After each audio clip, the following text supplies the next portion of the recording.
congratulations on the show. Thank you. Huge success. Have you guys, has it sunk in yet that you've got this huge fan base, this huge following now, and that the show's been wildly successful?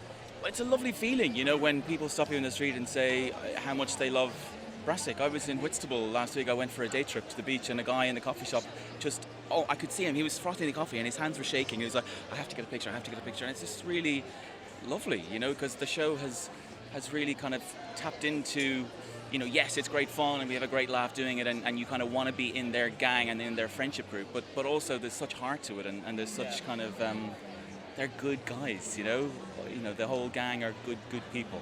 Yeah, I guess that's when you know you kind of semi-made it, when someone in the middle of nowhere is like, oh my god, it's that guy from that show. It's a lovely feeling, yeah. Tell us where we find you guys in the new season. What can you tell us? What can't you tell us? Well, at the end of season 3, Erin, Michelle Keegan's character, has gone. We don't know where she's gone. So the series begins with everyone in a state of flux trying to figure out where she is. And the first episode is the pursuit of Erin, I guess you could say. I mean, everyone's sort of within their lives, but we've got this piece missing. So that's where we start. Yeah. When you go into a new season, you guys must have a shorthand now. You've been through, you know, all this show together. How does it feel going to work every day? Is there much more of a comfort level now than where you were at the beginning? Yeah. Well, it's just so much fun. You know, I kind of, Joe would say sometimes that they watch the rushes back, and up until the point where they say action, we are just laughing and chatting, and then someone somewhere in the distance says action, and we suddenly become our characters and we start.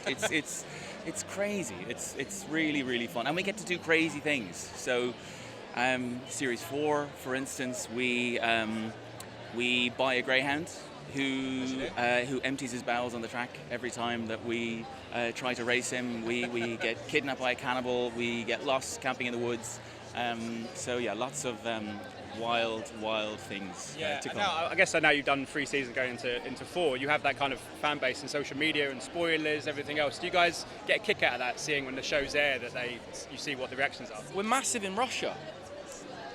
Who knew? Do you know what's? I was looking for a clip from the show the other day, and I went on YouTube and I searched the scene. I was like, oh, this is the one, and I clicked on it, and we'd all been overdubbed, and like Lancastrian accents in Russian are hilarious, but that's very, very cool. Yeah. You know, that it's kind of got this, like, you know, scope far and wide.